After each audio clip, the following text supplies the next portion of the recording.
Hey, it's Ryan, and welcome back to the One Man's Journey podcast. Today, we've got a really special guest, the lead pastor at the Gathering Church of St. Pete. It's a great church. It's where I attend, and I love Pastor E's services. His name is Pastor Eneyes Freitas, and I probably butchered it a little bit, but I might have got it right. But we call him Pastor E because it's a lot easier. He's just an awesome individual, very, very in tune and in touch with his faith. And he spreads the word quite a bit. And so I thought that would give us a little bit of a different perspective on some of the things that we've been talking about to this point throughout the podcast. So, Pastor E, I appreciate you being here. Like we were talking about before, just in the short time we've been at the gathering, I truly have come to look up to you and appreciate the organization of your sermons. You're easy to follow. You're easy to listen to, and a lot of the messages that you've presented were very timely for me and for my wife and for our family. So truly appreciate you coming on and sharing your story, and I'll pass it over to you. And you've got a lot of interesting stuff to talk about. So take it away. I hope so. Thank you so much, Ryan. I feel blessed and humbled by your words, and it's been a blessing. Just a short time that we know each other, but just to see you guys and see what you guys doing. Social media wise, that's how it goes. Sometimes we know people via social media, but you guys being there, and so it's awesome. So thank you so much. Yeah, I would say that. I don't know how this is going to impact somebody, but I feel like to share my story briefly as an individual that came to this country, 27 years ago, when we felt called by the Lord to come and working partnership with a church here, so we could start new churches and everything else. And then I did my master's here and then doctorate degree later on in theology. But nonetheless, it's been quite a journey because, first of all, you leave everything behind, everything you know, like family, and knowing that when your kids grow up, they're not going to have the typical family, grandma, grandpa, aunts, and uncles around, but there's that how can I say that you're compelled to go because it's something greater than you. And yes, we missed families. Yes, we paid some, let's say, high price for this because, like, fortunately, we lost a couple of family members. I lost my dad and my mom in this whole process, and that's one of the challenges when you decided to serve and to follow what the Lord has in store for you, is to know that sometimes important moments in life, whether it's a birthday or birth or unfortunately somebody passing away, you're not going to be fully present. But one of the things that is interesting on that, Ryan, is that in those moments, you feel the Word of God coming alive more than ever. Like there's a passage of the rich young ruler you may or may not be familiar with, where he comes to Jesus and talks about that he did follow all the laws, this and that and the other. And Jesus says, "Oh, there's only one thing you needed to do: just go sell everything you have and give to the poor, and then come and follow me." And the story says that he went away saddened, because the story says that he was a man of many properties, right? And then the text goes on, and Peter and the other disciples say, "Well, how can we possibly be saved ourselves, or how can we possibly inherit the kingdom?"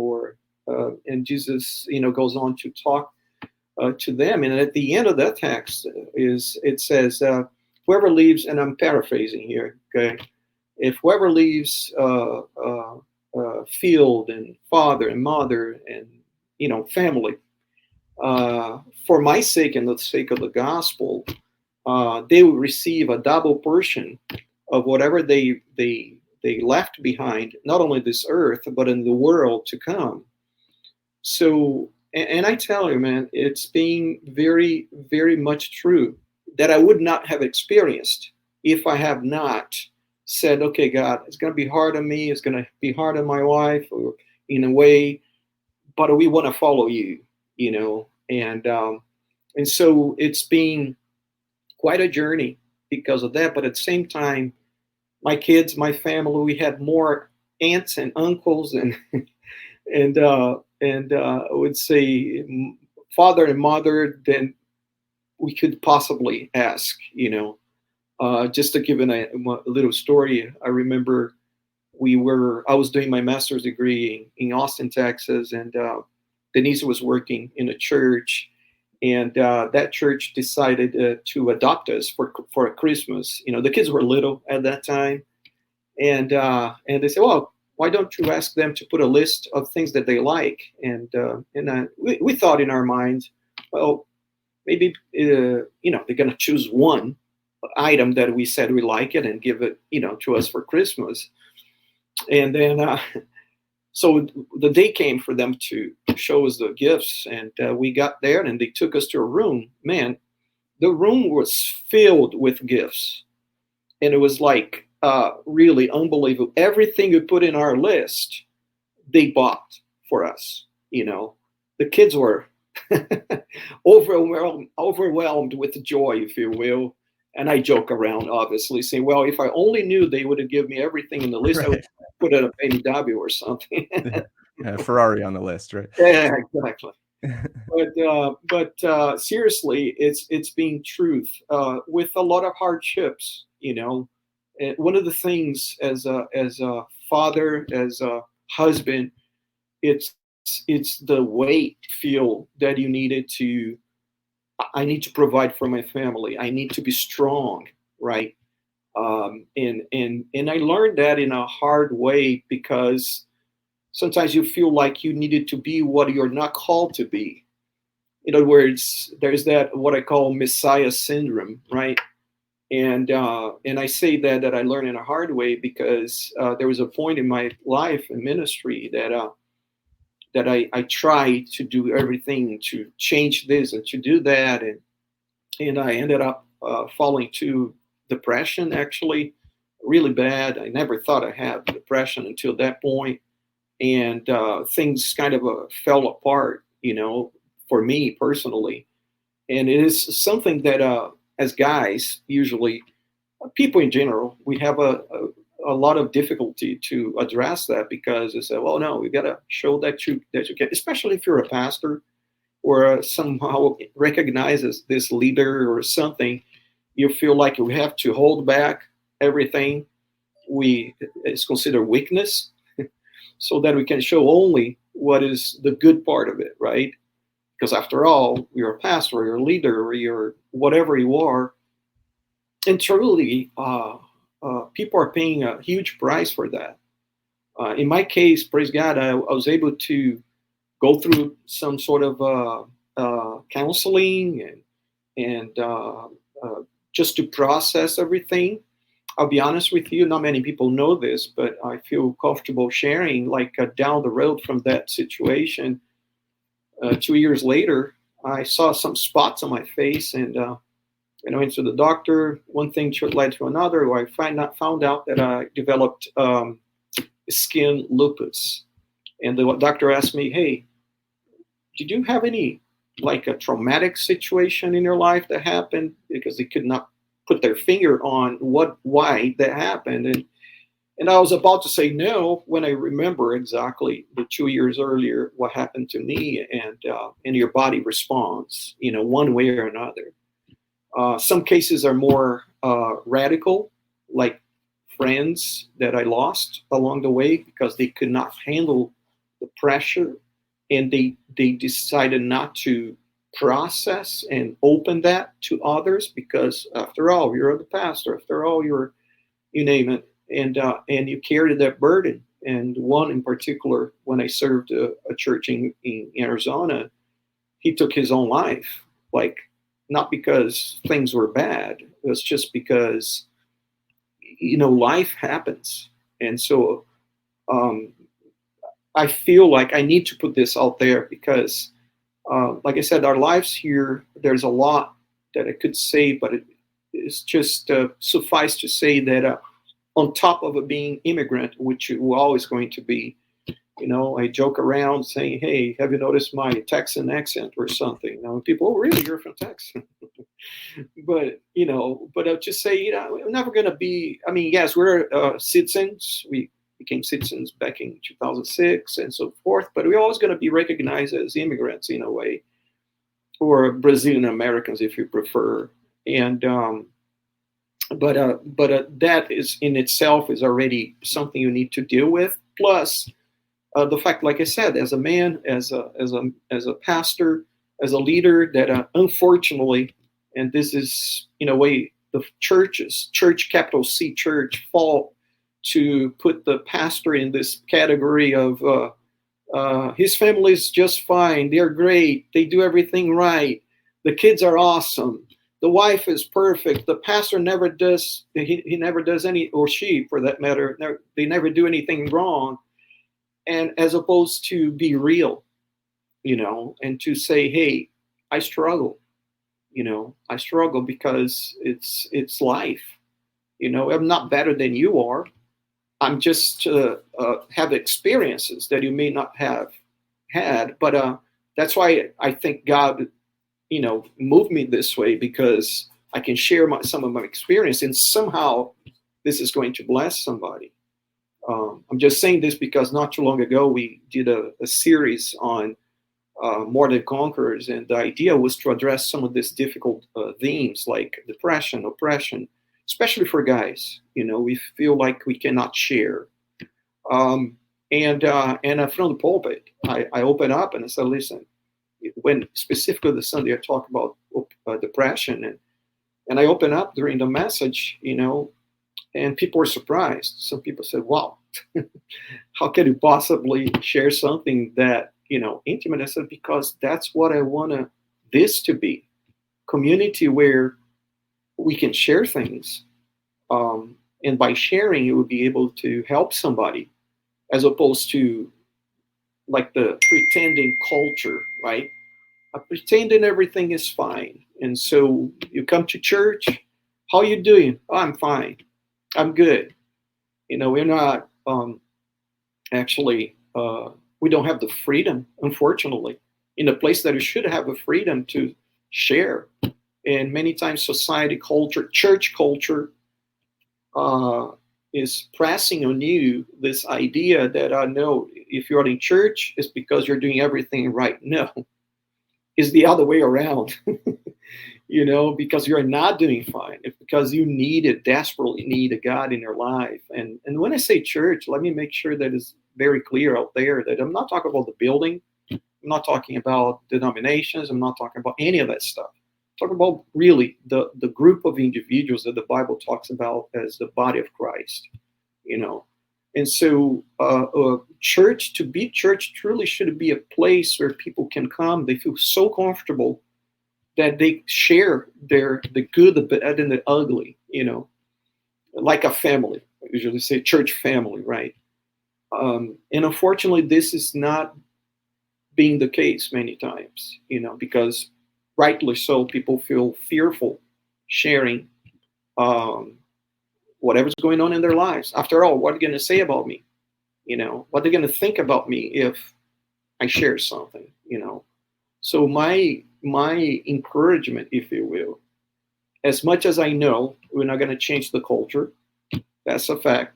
I understand that. I'm never going to change the so-called church culture, 11 o'clock on Sunday morning culture, if you know what I'm saying.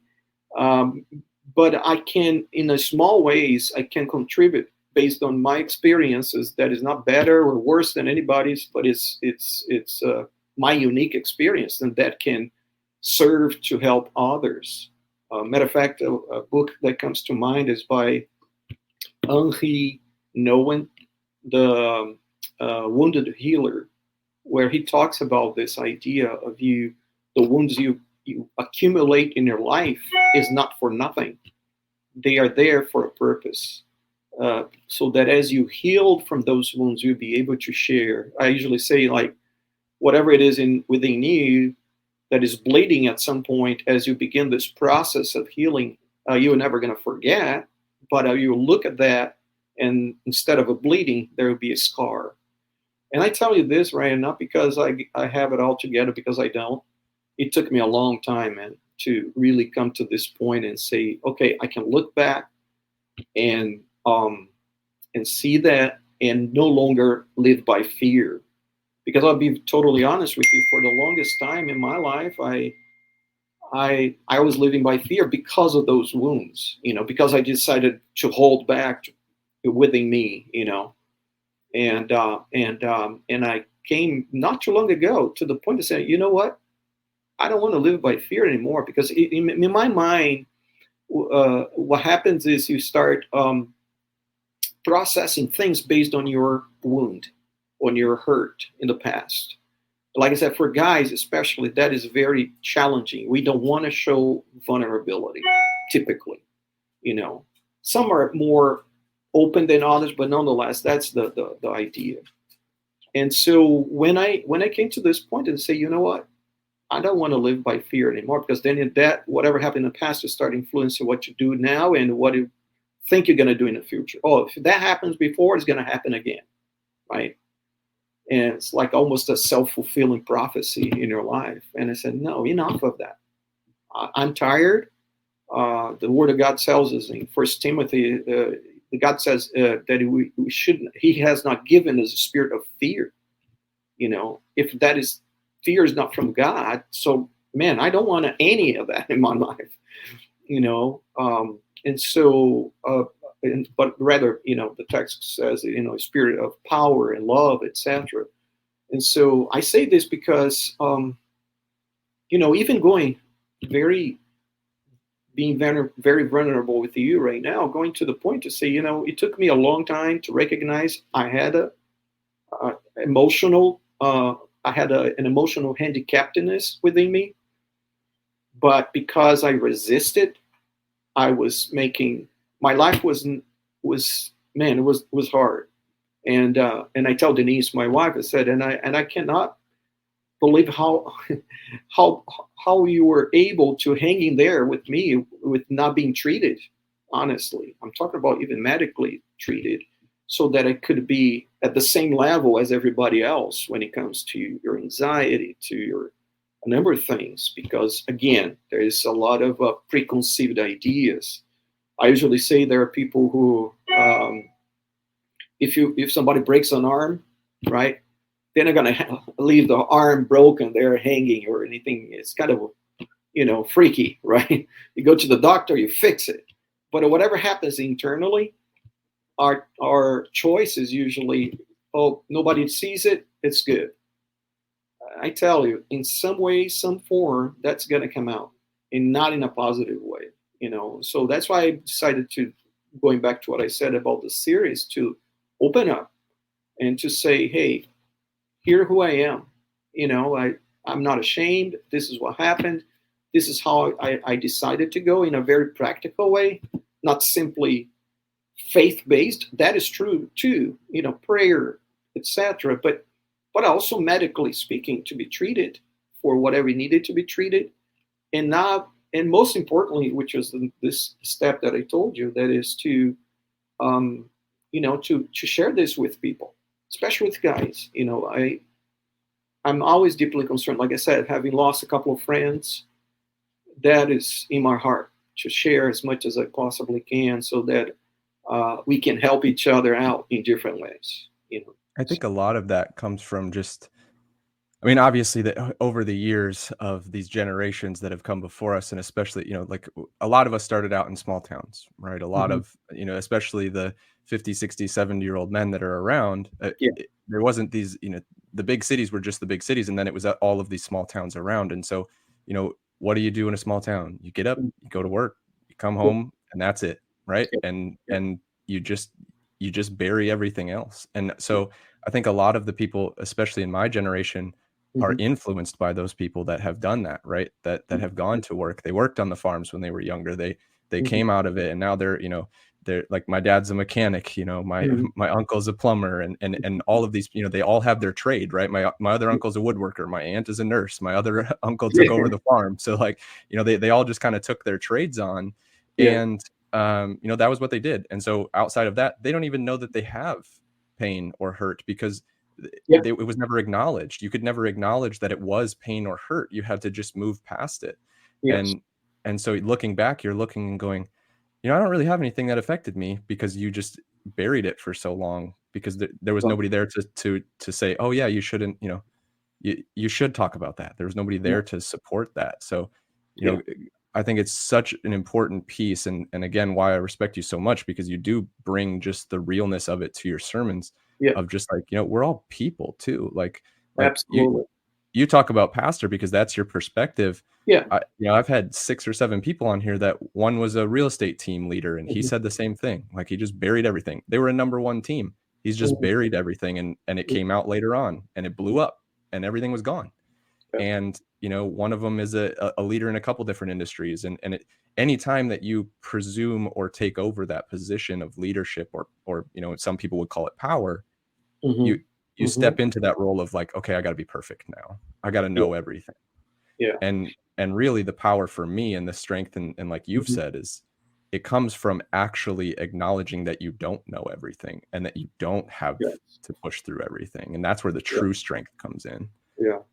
And Uh, to your point, is that a couple of things that came to mind where you're sharing that is that one is you said about the culture, coming from small town. I come from a country that is, even though we've been here 27 years, but nonetheless, it's like the macho culture type, that is not good, if you will, to put things out there. But also the point, Ryan, that when you look at the scriptures, you see throughout the scriptures, and I say that wrongly, people have taught.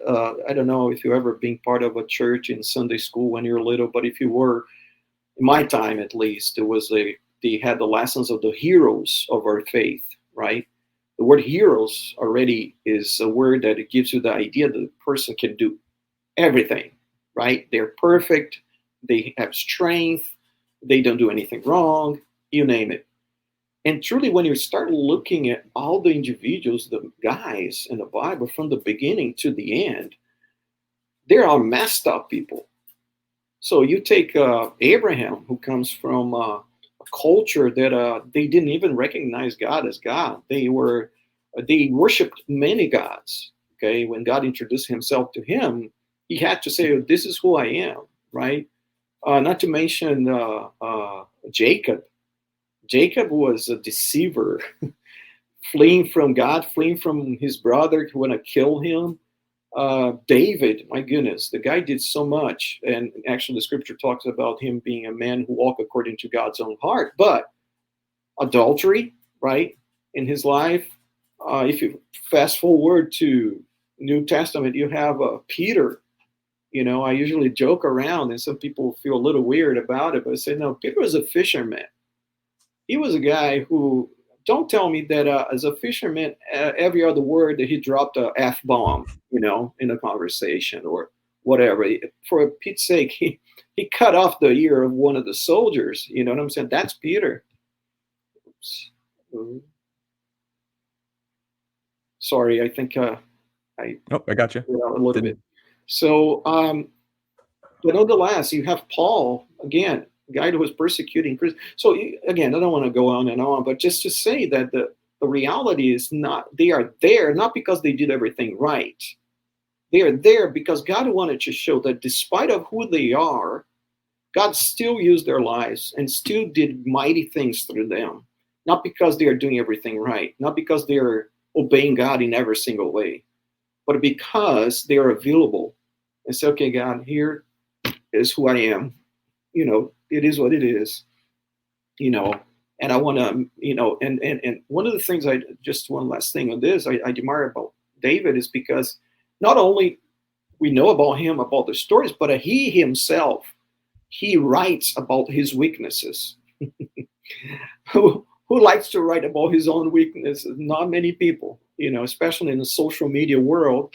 We want to do the other way around, right? It's like, here's how good I am. Here's what I'm doing right, so forth and so on. Nobody wants to talk about weaknesses. So, and that's much needed, to help others. So, yeah, and you go to step from the Bible to you know our actual life or Hmm. where we're at right now. I mean, there's entire writing styles based off of what you just described, right? It's Hmm. called the 24 steps of the hero's journey. And Hmm. so like if it and I don't think people recognize this enough, that when they look at, like you said, when they look at a hero or when they look at a leader, they see perfection, right? And then ultimately there's a chink in the armor and something comes down and our perceptions swing way in the other direction and go, what else was I fooled by? Because you put, and it could go as far as the false representation or the false, the false God scenario, right? Yeah. Where Yep. Yep. we're following this person because we think that they're in this perfection. And if you go back and really look at a hero's journey, that it shows like there wasn't perfection there, right? No. The entire process of becoming a hero is Hmm. so much deeper and Hmm. and longer and entrenched with sins and pain and life, that it's Yeah. not about being perfect through your entire life. It's not about No. doing the right things all the time. It's about screwing it up and then recognizing you're screwing it up and fixing it, or moving Yep. forward from it. Yep. And I made a video the other day, and I kind of want to bring this in because I think it really applies. And it's about, you mentioned about how people are stuck in a lot of the old ways, and how they're, Hmm. basing a lot of their decisions based off of what has happened in the past instead of where they currently are. And Hmm. my video was talking about how we need to start redefining ourselves on a daily basis Yes. instead of operating based off of the assumptions of that we've created for our lives.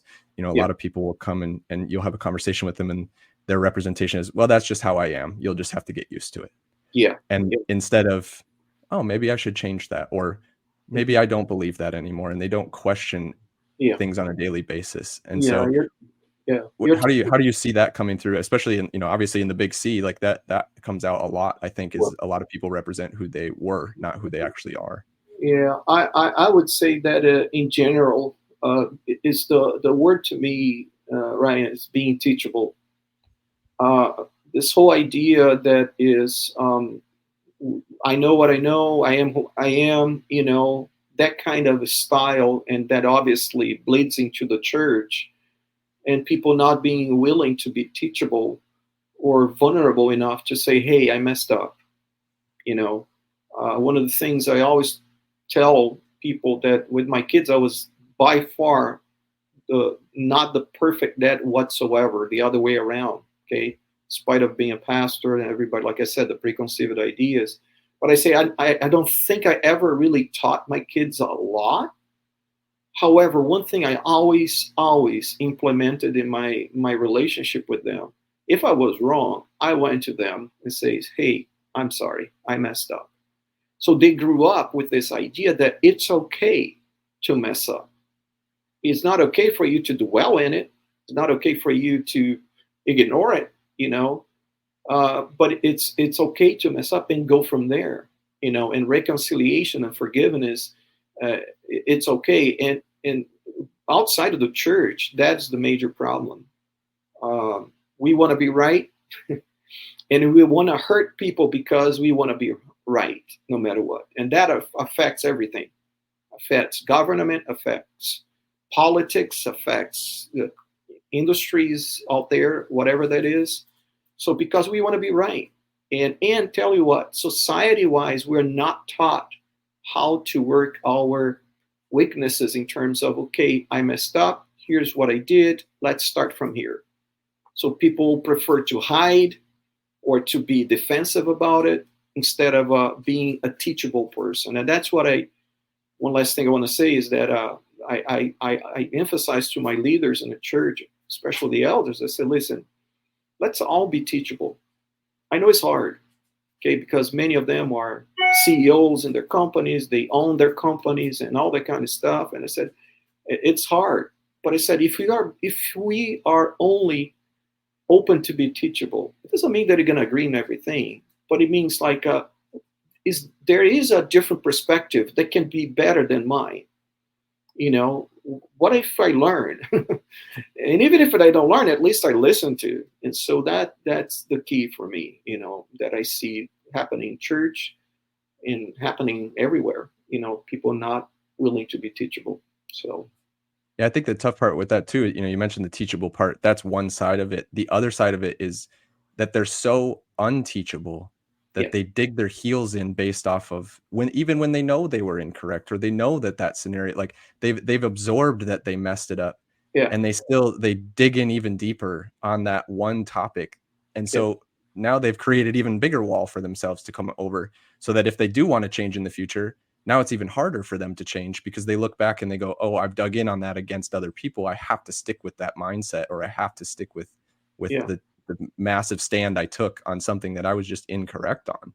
Yeah. And it's a really difficult way to live. I feel like it makes the world very, very small when you Hmm. do that, because you're almost making it like the world revolves around my opinion, and it's really difficult to be Exactly. around people that way. Yeah. Exactly. So, and that's why I said it's a pattern in our society that affects everybody. Government affects, especially when it comes to political leaders. The people expect them to be the perfect whatever, and truly they are not.